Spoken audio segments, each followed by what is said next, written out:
Oi, Cotoclã, sejam muito bem-vindos, muito bem-vindas. Esse é o CotoCast. Hoje a gente vai ter um CotoCast um pouco diferente, porque o meu editor, que é também meu enteado, teve um problema de saúde e não vai conseguir fazer a edição. E eu pensei em não lançar um episódio hoje por causa disso, mas depois eu pensei, a gente está só entre amigos aqui, então não tem problema, vai sem editar mesmo. Então já peço desculpas, vou tentar falar da forma menos necessária de edição possível, mas vamos lá. O tema que eu quero trazer hoje é sobre a importância do conhecimento quando a gente fala no combate aos preconceitos. Essa semana eu me deparei com algumas situações. Essa semana e semana passada eu estou dando aula do curso que eu fui conteudista na ENAP, que é o curso Superando o Capacitismo no Serviço Público, e sempre tem muitas trocas muito ricas, né, com as pessoas.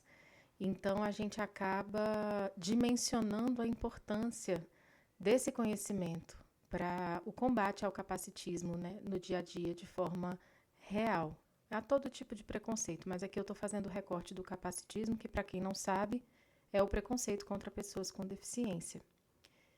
E aí, algumas das situações que eu me deparei essa semana, né, ao longo do desenvolvimento do curso e também em contato com colegas que estavam tratando da temática do capacitismo em um curso no ICMBio, me fez pensar sobre como a gente precisa ainda difundir esse conhecimento e explicar.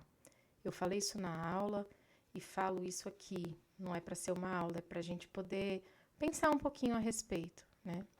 Quando alguém usa uma expressão capacitista, e eu confesso que eu passei boa parte da minha vida utilizando, sobretudo falava dar uma de João sem braço. Eu falava isso, ainda brincava e falava assim, vou dar uma de João sem braço, já que eu sou sem braço mesmo, e ria. Para mim, naquele momento em que eu não tinha esse recorte de contexto, não soava como algo ofensivo, né? Por quê? Porque eu nunca fui questionada, ou pelo menos até então, né? Nunca havia sido questionada sobre não conseguir fazer algo porque eu não tinha braço, ou me fazer de desentendida usando a prerrogativa da minha deficiência para isso. Isso nunca chegou em mim, então eu não fazia essa correlação. Nunca tinha chegado. E a partir do momento que isso chega, e outras coisas chegam em mim por meio de outras pessoas, eu começo a entender que, a despeito do quanto me afeta, se afeta o outro, eu preciso fazer alguma coisa a respeito. No meu caso, que sou uma mulher com deficiência, se afeta outras pessoas com deficiência, mais ainda, porque nós temos muito poucas pessoas que falam por nós. Falam de nós, tem bastante, né? Que falam para nós também, mas por nós não. Então eu entendi ali, e para mim fez sentido, né, que entender a dimensão do capacitismo é uma ferramenta muito importante no combate ao capacitismo. Então, sempre que eu falo, que eu posso, eu explico a origem das expressões capacitistas, a importância da gente falar da forma correta, se referir da forma correta às pessoas com deficiência, de onde vem esse contexto, né, e o porquê que a gente está aqui buscando esse espaço junto à sociedade para ter mais respeito, né, para ter um pouco mais de consciência do fato de que nós somos pessoas antes da nossa deficiência. Ó, até rimou. Pois bem, esse caso específico foi de um grupo de pessoas num contexto que estava reivindicando o termo pessoas com necessidades especiais ou portadores de necessidades especiais. E aí eu achei legal trazer aqui, a título de informação nesse episódio de hoje, quem somos nós, né? Pois bem, as pessoas com deficiência, há não muito tempo atrás, têm um histórico de muito sofrimento por serem ocultadas da sociedade. Você tinha ali, num recorte até a década de 20, talvez um pouco mais a depender, né? Falando de Brasil, né? Dá para se expandir isso para alguns países, mas estou falando aqui de Brasil. Famílias abastadas que, quando tinham pessoas com deficiência nos seus núcleos, escondiam essas pessoas. Essas crianças não iam à escola, essas crianças não faziam parte do convívio social dessas famílias. Era uma aberraçãozinha mesmo que ficava ali guardada, com um olhar de vítima de alguma enfermidade, como se fosse algo que não pudesse viver da mesma forma que os demais. Em contrapartida, num outro extremo, famílias que viviam em extrema vulnerabilidade, quando tinham uma criança com deficiência, e aí impera a lei da sobrevivência, abandonavam essas crianças porque era um peso a mais. Ter que se manter e ainda manter alguém que não vai conseguir fazer isso sozinho no futuro. Isso é muito recente na nossa história, muito recente. A inserção efetiva das pessoas com deficiência na sociedade, buscando por direitos, inclusive no mercado de trabalho e tudo mais, vem do pós-guerra, dos pós-guerra que tivemos, né, no último século, porque você via ali homens, majoritariamente, voltando para suas casas num pós-guerra, não raro afetados por essa guerra com alguma deficiência adquirida. E aí essas pessoas tinham que sobreviver, tinham famílias para poder criar e a si próprias também. Então começou-se ali um movimento para pessoas, ali, sobretudo nos Estados Unidos, né, depois do Vietnã, um movimento para a inclusão dessas pessoas, né, numa perspectiva social, numa luta por direitos, e isso foi sendo expandido ao redor do mundo. Termos como deficiente e aleijado eram muito comuns até meados ali da década de 80. Portador de deficiência, era assim que era chamado. E aí, portador de deficiência, né, fica parecendo uma coisa mais pejorativa do que realmente é, na verdade, do que não é. Então, aquela época, consensuou-se de adotar o termo portador de necessidades especiais. Primeiro porque uma deficiência não se porta, você a tem. Não é algo que eu posso deixar de ter. Ah, hoje eu estou portando a minha deficiência, amanhã eu não quero não. Né? O conceito vem um pouco a partir dessa lógica. E aí tira o olhar para a deficiência e coloca numa necessidade. Mas aí que vem a grande virada de chave, que foi sacramentada pela Convenção dos Direitos da Pessoa com Deficiência da ONU em Nova York em 2006. Por quê? Primeiro, eu também não porto uma necessidade especial, eu a tenho ou não. Muitas vezes, uma pessoa pode estar enfrentando uma condição física que vai exigir dela, em algum momento, em um recorte da sua vida, uma necessidade específica. O termo especial também vinha sendo rechaçado, porque coloca a pessoa com deficiência naquele lugar intangível, talvez, ou um lugar que a gente não queria estar. Eu falo a gente hoje, né, mas que aquele grupo de pessoas que estava ali à frente da discussão não queria estar.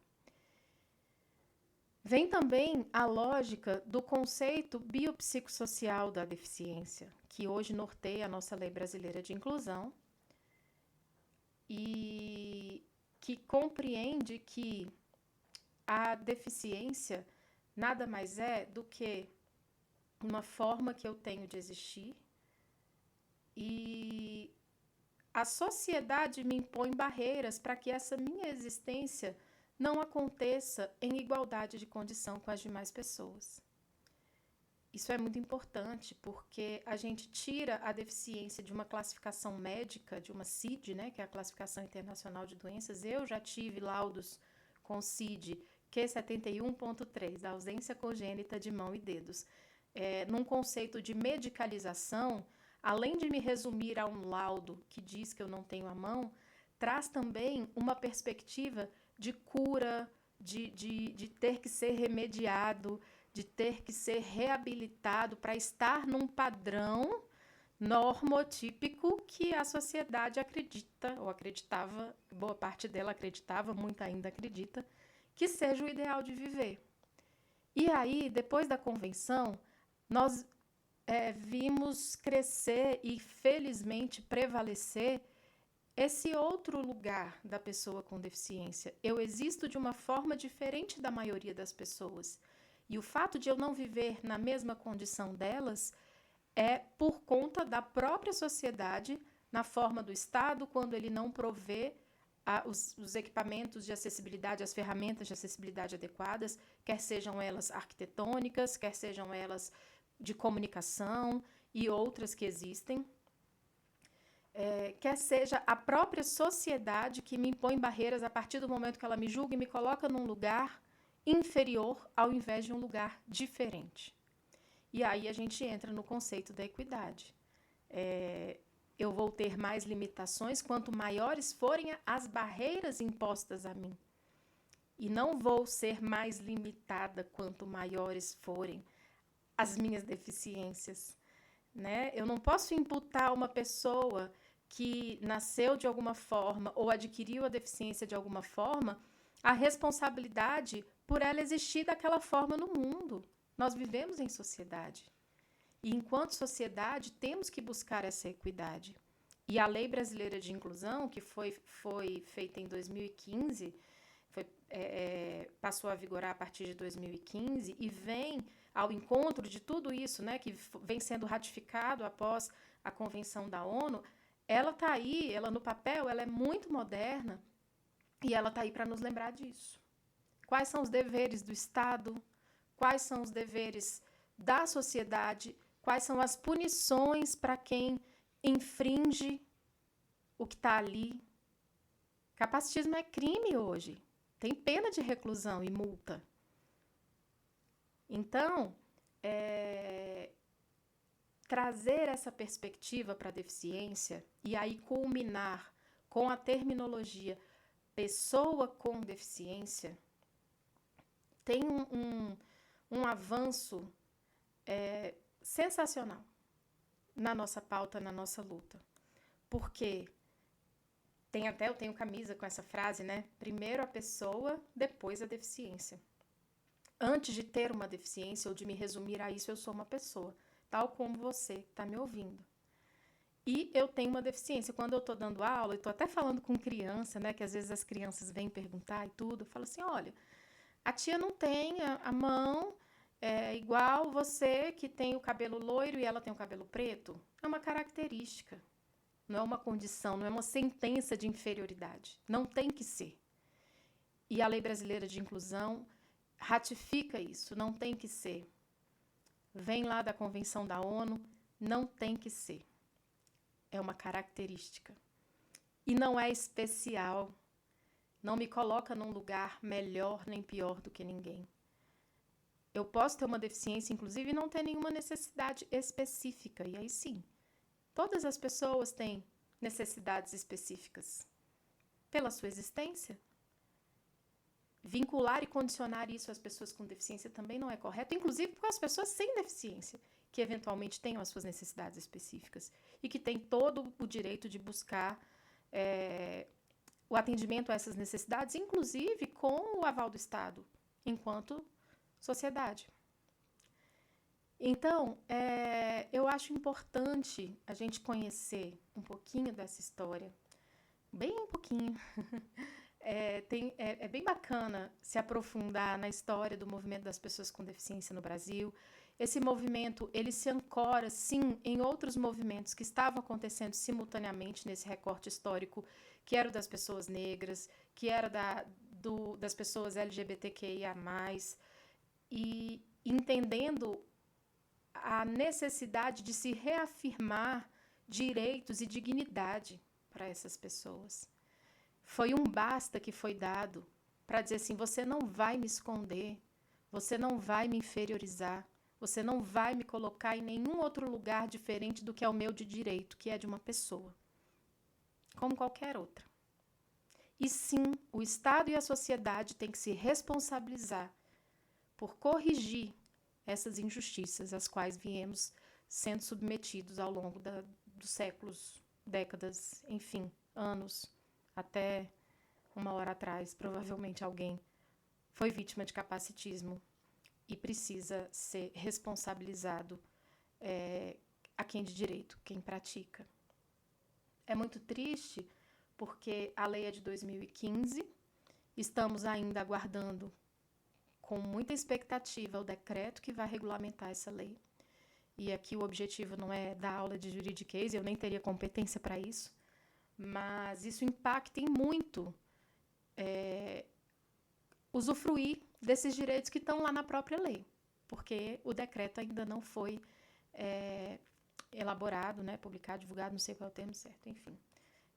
Aliás, eu soube que foi recentemente, porque eu conheci uma pessoa que participou do grupo de trabalho que elaborou esse decreto, né, mas ele ia ser anunciado aí alguns meses atrás e acabou sendo adiado esse anúncio e estamos aí numa grande expectativa de que 10 anos depois esse decreto consiga sacramentar os nossos direitos enquanto cidadãos e cidadãs com deficiência. Até lá, cabe à sociedade olhar para essa história, para esse histórico, para esse passado que nos tirou dignidade e entender qual é o seu papel. Entender que o que não a ofende, ofende outras pessoas, e se eu vivo com essas pessoas, eu preciso sim me importar e buscar condições para que a existência dessas pessoas não seja banalizada ou inferiorizada por causa disso. E sim cobrar do Estado o que é o seu papel. Eu hoje não fiz roteiro, eu fui falando conforme veio, porque eu não queria deixar de divulgar esse episódio. Eu não vou nem ouvir ele de novo. São 18h53, já eu vou subir. Porque eu tive muita vontade de compartilhar isso com vocês, para além dos espaços didáticos.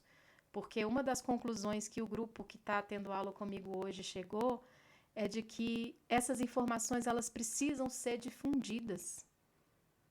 Sem elas, não vai ter consciência e mudança de comportamento.